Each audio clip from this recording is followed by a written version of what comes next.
Good morning students. Last व्हिडिओमध्ये आपण force acting on circular close loop किंवा rectangular close loop त्याच्यावरती exert होणारा फोर्स आपण स्टडी केला होता. आता आज आपल्याला बघायचं torque acting on a current loop. आता जसं आपण पाठीमागं स्टडी केलं force acting on straight conducting wire किंवा force acting on arbitrarily shaped wire किंवा force acting on closed current circuit, बरोबर आहे. जसं आपण हे स्टडी केलं, आता सेम आपल्याला torque acting on current loop आज स्टडी करायचं आहे. सुरुवातीला आपण टॉर्क म्हणजे काय ते थोडं समजून घेऊ. टॉर्क नेमकं कशाला म्हणायचं. आपल्याला आतापर्यंत आपण बघितलेलं आहे टॉर्क म्हणजे काय, मोमेंट ऑफ फोर्स, बरोबर आहे. टॉर्क म्हणजे काय, मोमेंट ऑफ फोर्स. त्या सिम्बॉल आपल्याला माहीत आहे टव आहे, बरोबर आहे. Tau is equal to moment of force. म्हणजे काय, मोमेंट म्हणजे काय तर product of perpendicular distance into any physical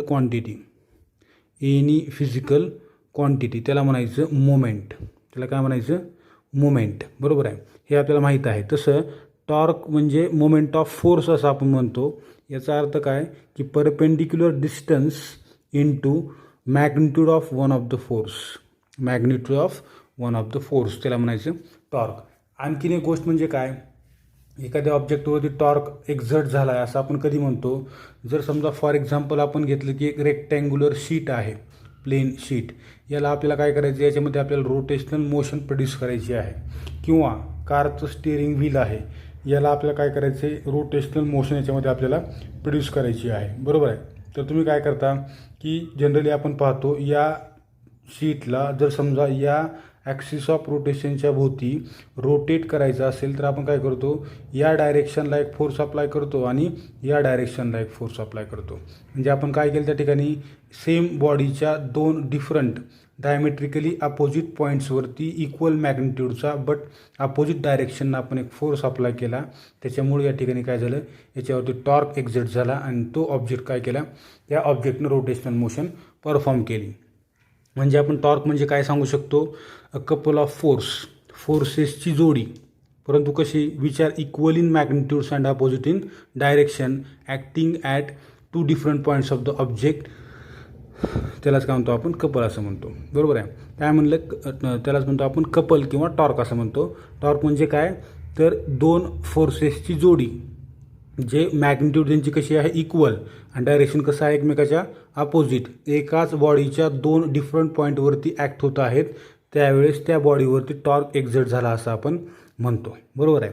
आता आपल्याला काय करायचं आहे, एक करंट लूप आहे, बरोबर आहे. ते करंट लूप काय केलं, आता हे ॲक्च्युअल जे आपण पाहत आहोत हे काय आहे तर प्रिन्सिपल ऑफ मोटर आहे किंवा how motor, electric motor works, ते आपण याच्यामध्ये पाहणार आहोत. किंवा आपण जे याच्या अगोदर स्टडी केलं होतं, काय स्टडी केलं होतं की electric motor works on the principle that is magnetic force on a current carrying wire due to magnetic field, बरोबर आहे.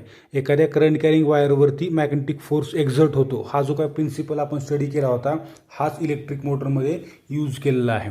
आता इलेक्ट्रिक मोटर जर आपण पाहिलं त्याच्या आतमध्ये काय आहे, एक कॉपर वायरचं बंडल आहे, रेक्टँग्युलर शीटमध्ये असेल किंवा आणखीन कुठल्या सर्क्युलर याच्यामध्ये असेल, त्याच्यावरती नंबर ऑफ टर्न्स असतात कॉपर वायरचे आपण, आणि त्याच्यावरती एक प्रकारचं कार्बनचं इन्सुलेशन असतं, आपल्याला हे माहीत आहे.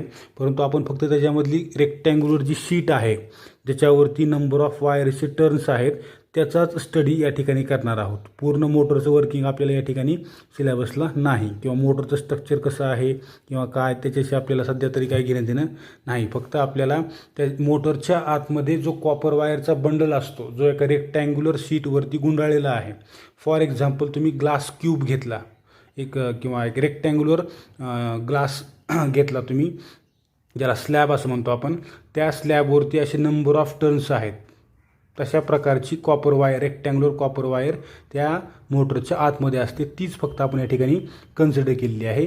आणि काय केलं आपण तर त्या रेक्टँग्युलर शीटला दोन्ही साईडनं एक प्रकारची मॅग्नेटिक फील्ड अप्लाय केलेली आहे, बरोबर आहे. या ठिकाणी आहे नॉर्थ पोल एक्सटर्नल मॅग्नेटिक फील्डचा, या ठिकाणी आहे साऊथ पोल एक्सटर्नल मॅग्नेटिक फील्डचा. हे दोन एक्सटर्नली अप्लाइड मॅग्नेटिक फील्ड्स आहेत किंवा हे मॅग्नेटिक पोल्स आहेत, ज्यांच्यामुळं आपण एक strong external uniform magnetic field त्याला काय केलेली आहे, अप्लाय केलेली आहे. मॅग्नेटिक फील्ड कशी आहे, युनिफॉर्म आहे. मग पुढे काय म्हणलं आपण बघा, त्याच्यामध्ये काय केलं आपण, consider rectangular shaped wire loop, एक आपण रेक्टँग्युलर म्हणजे चौकोनी आकाराचं एक वायर लूप काय केलं, कन्सिडर केलं, which is placed in uniform magnetic field such a way that the sides AB and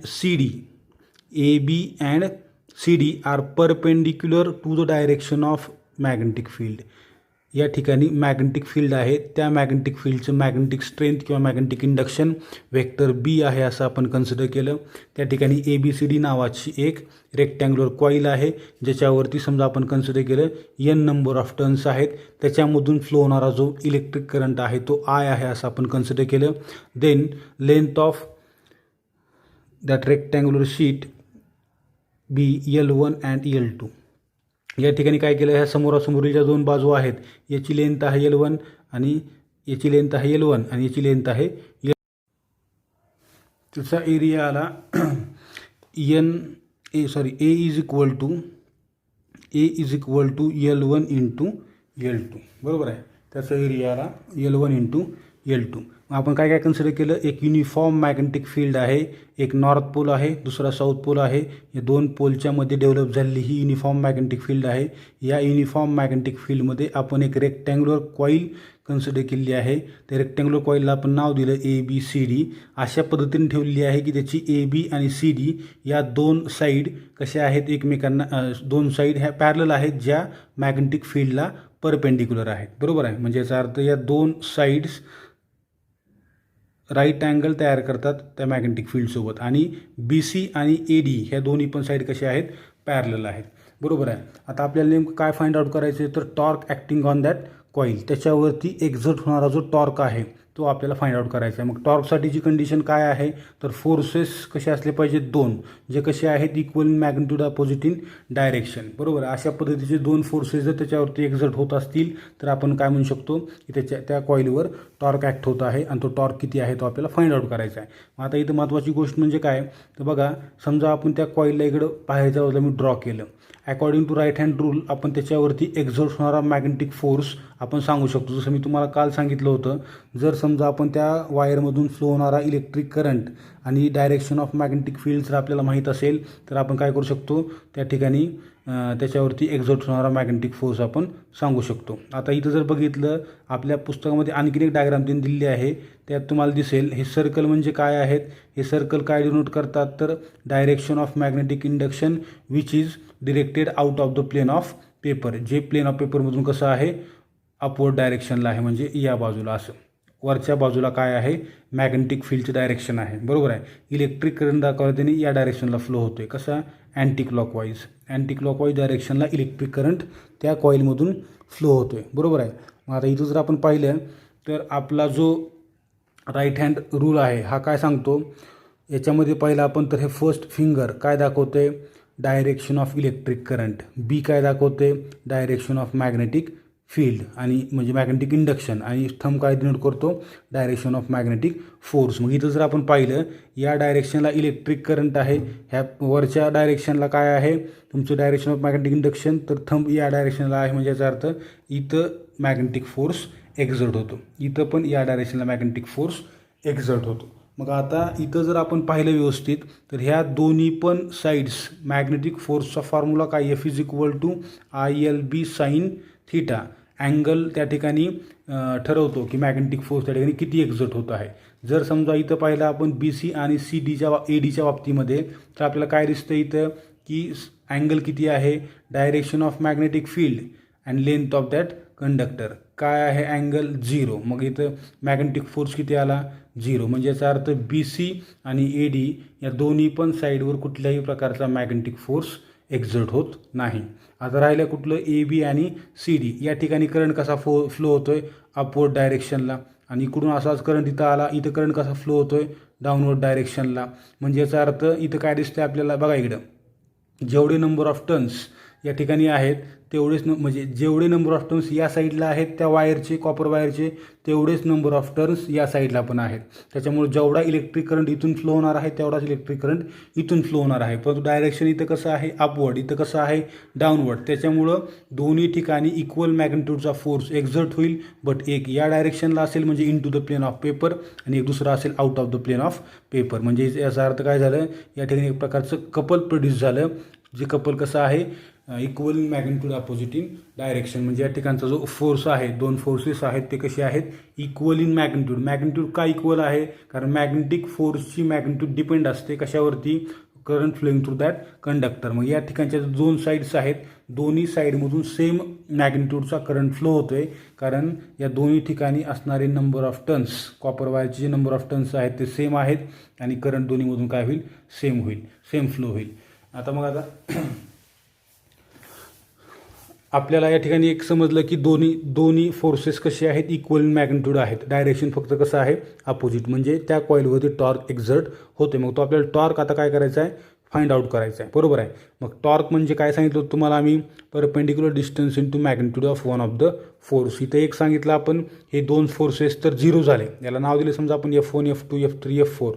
तर याच्यामध्ये F2 आणि F4 काय झाले, कॅन्सल झाले, किंवा हे दोन्ही पण 0 आहेत.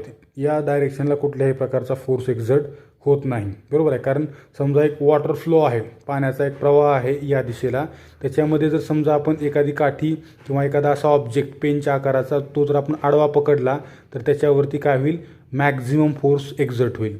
आणि जर समजा तोच पेन आपण असा पकडला तर त्याच्यावरती कुठल्याही प्रकारचा फोर्स एक्झर्ट होणार नाही. त्याच रूलनुसार इथं पण मॅग्नेटिक फील्डला ह्या दोन साईड्स पॅरलल आहे, त्याच्यामुळे याच्यावरती कुठल्याही प्रकारचा फोर्स एक्झर्ट होत नाही, फक्त या दोन साईडवरती फोर्स एक्झर्ट होईल, बरोबर आहे. मग आता तो फोर्स किती आहे, तर आपण सांगू शकतो F इज इक्वल टू, आपल्याकडे फॉर्म्युला आहे vector F is equal to I into vector L cross vector B. हा आपला बेसिक फॉर्म्युला. याला परत मॅग्निट्यूड फॉर्ममध्ये लिहिलं तर F मॅग्नेटिक म्हणजे मॅग्नेटिक फोर्स आहे ILB साइन थिटा, बरोबर आहे. याच्यामध्ये परत हा आता या फॉर्म्युल्यामध्ये इथल्या व्हॅल्यूज पुटअप करा, त्या ठिकाणचे दोन्ही पण फोर्सेस, त्याला आपण समजा F नाव दिलं. F करंट किती फ्लो होतोय, N इंटू I, कारण जेवढे नंबर ऑफ टर्न्स तेवढ्या वेळेस करंट फ्लो होतो, त्यामुळे N times I is the total current flowing through the sides AB and CD. या दोन साईडमधून फ्लो होणारा हा टोटल करंट आहे. L आता या ठिकाणची लेंथ किती आहे ती आपण कन्सिडर केली L2, सुरुवातीला कन्सिडर केली आपण L2 आहे. B मॅग्नेटिक इंडक्शन आहे तेवढं. Sine theta is the angle between length of that conductor and direction of magnetic field. हा काय झाला, magnitude of one of the force, कुठल्या तरी एका फोर्सची मॅग्निट्यूड. जर आपण पाहिलं तर दोन्ही पण फोर्सेस कसे आहेत, सेम मॅग्निट्यूडचे आहेत, इलेक्ट्रिक फॉर्ममध्ये लिहायची गरज नाही, बरोबर आहे. दोन्ही फोर्सेसची मॅग्निट्यूड सेम आहे. जी इकडल्या साईडची आहे तिकडलीची ती तेवढीच मॅग्निट्यूड इकडल्या पण साईडच्या फोर्सची आहे, फक्त डायरेक्शन एकमेकाच्या अपोजिट. मग आता आपण काय सांगू शकतो, टॉर्क आपल्याला काय करायचं आहे, टॉर्क फाइंड आउट करायचं आहे. Torque is the product of perpendicular distance into magnitude of one of the force. आता मॅग्निट्यूड आपण काढली फोर्सची, परपेंडिक्युलर डिस्टन्स किती आहे, या दोन फोर्सेसमधलं हे डिस्टन्स किती आहे, तर आपल्याला माहिती आहे इथे किती आहे L1. म्हणजे याचा अर्थ L1 is the perpendicular distance between these two forces into magnitude of force NIL2 B sine theta. मग इथं आपल्याला माहिती आहे की tau is equal to L1 into L2, बरोबर आहे. एक साईडला घेतला आपण NIB साइन थिटा. मग काय येईल, टव is equal to L1 L2 काय आहे, area of that rectangular coil आहे, त्याच्यामुळे NIAB sine theta. This is the torque acting on that rectangular coil. Therefore coil rotates about its own axis. हा काय आहे, त्या कॉईलवरती एक्झर्ट होणारा टॉर्क आहे, ज्याच्यामुळे ती कॉईल काय होते, रोटेट होते एका त्याच्या पर्टिक्युलर ॲक्स ऑफ रोटेशनच्या भोवती. हेच आपल्याला फाइंड आउट करायचं होतं. ठीक आहे, या ठिकाणी आपण थांबू. थँक्यू.